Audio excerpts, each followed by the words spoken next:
Welcome to the neon-lit, high-stakes digital world. I'm your host for this explainer, and today we're diving deep into the cinematic cyber masterclass. We're exploring a realm where code is literal power and a single keystroke can completely shift the landscape. So forget the boring textbook lectures, all right? Today, we are stepping into a dynamic holographic hacking lab. We're going to strip away all those ridiculous Hollywood myths and look at the real, practical foundations of ethical hacking. Let's jump right in. So here's a question for you right off the bat. Are you ready to break the rules, but, do it entirely legally? It's kind of the ultimate paradox, isn't it? Look, we all know the allure of hacking from the movies. You've got the glowing screens, the rapid-fire typing, the thrill of bypassing impenetrable defenses. But in reality, doing that without permission gets you a one-way ticket to a federal prison cell, not some cinematic slow-motion walk away from an explosion. So we're going to look at the blueprint for how we can satisfy that intense curiosity, how we can learn to pick the digital locks of the internet without ever crossing the line into a felony. We are going to learn how to hack, but we're going to do it the right way. Section 1. The cyber divide, hackers versus hackers. Let's look at the two sides of this digital coin. You know what's truly fascinating? The tools these two groups use are exactly the same, literally identical. A villain hacker, or what the industry calls a black hat, uses tools like Nmap, Burp Suite, and Metasploit to break into systems with purely malicious intent. They're looking for personal gain, financial theft, or maybe just pure chaos. But then, look at the ethical hacker. This is where we operate.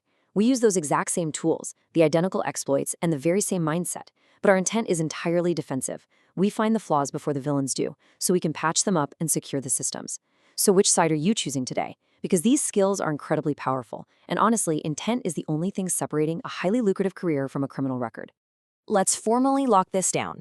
Ethical hacking is the authorized practice of bypassing system security to identify potential data breaches and threats in a network. I cannot stress this enough. The absolute key word here is authorized. Ethical hackers are the good guys who just happen to know all the bad guys' tricks. We get hired by companies, government agencies, and organizations to intentionally break into their networks. We basically simulate a real-world attack so we can find the hidden backdoors and open windows. Then we write up a detailed report on exactly how to lock them. We are essentially digital stress testers. Moving on to Section 2, the core rules. Welcome to the C.I.A. Triad. A flawless cybersecurity posture balances entirely on three equal glowing pillars that make up the C.I.A. Triad. That's confidentiality, integrity, and availability. Before you can even think about attacking a system, you have to understand what a secure system actually looks like. Every single vulnerability we look for, every exploit we run is ultimately testing if one of these three pillars can be knocked down. Because if just one slice of this fails, the entire system is compromised. Let's break these down one by one so we know exactly what we're defending. First up, we have confidentiality. Think of confidentiality as this glowing, high-tech holographic vault. The only people who get to see what's inside are the people with the right biometrics and the right cryptographic keys. If a database contains passwords, credit card numbers, or private emails, confidentiality means keeping that data utterly secret from anyone who isn't explicitly authorized to view it. When a villain hacker steals a database of customer passwords and leaks them on the dark web, yeah, they have completely shattered that confidentiality pillar. Next up is integrity. Imagine integrity as unbroken streams of glowing code. It's the absolute guarantee that the data hasn't been secretly manipulated, altered, or degraded by some lurking villain. Think about it like this. If you have $10,000 in your bank account, integrity ensures that a hacker can't just sneak into the database and change a zero so that you suddenly have $1. It ensures that the message you send is exactly the same message the recipient gets. As ethical hackers, we probe systems to see if we can manipulate data without triggering any alarms. If we can alter the code completely undetected, well, the system's integrity is broken. And the third slice of the triad is availability. Look, you can have the most heavily encrypted, perfectly intact database in the world, sitting in an underground bunker, completely disconnected from the internet. Sure, it has perfect confidentiality and perfect integrity, but it's totally useless if no one can actually reach it when they need to.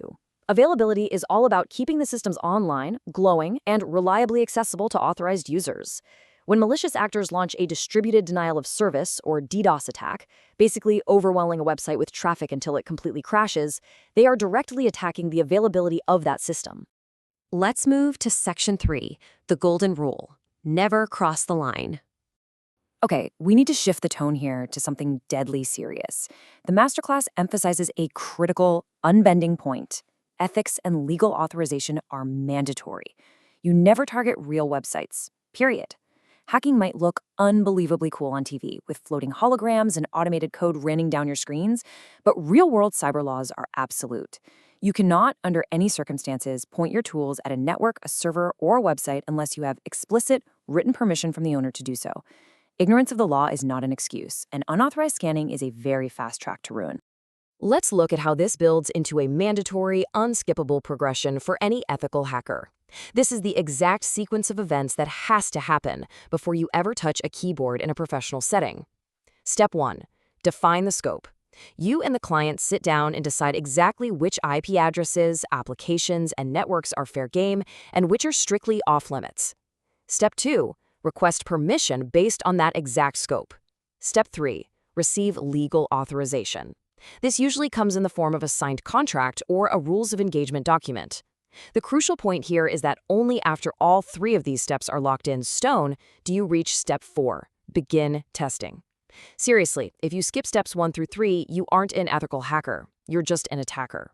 Section 4. The Proving Grounds. Safe Virtual Labs. So, a really natural question comes up right about now. If we can attack real websites to practice, how are we actually supposed to learn? Well, that brings us to the Proving Grounds. You target virtual labs, not real networks. Keep it legal and keep it safe.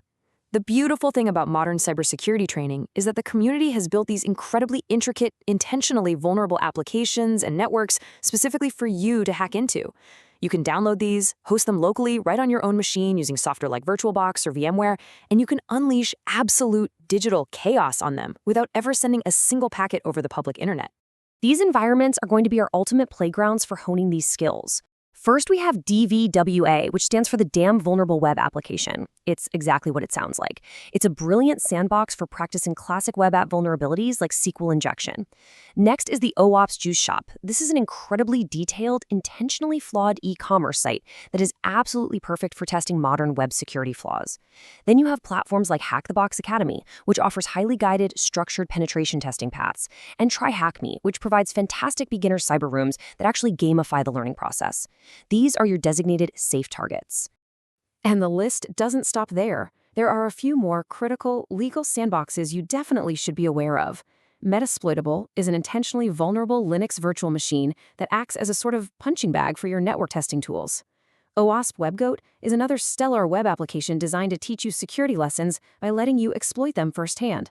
And VulnHub is this massive directory of community-created virtual machines that you can just download and try to conquer. The cybersecurity community is practically handing you the keys to the training room.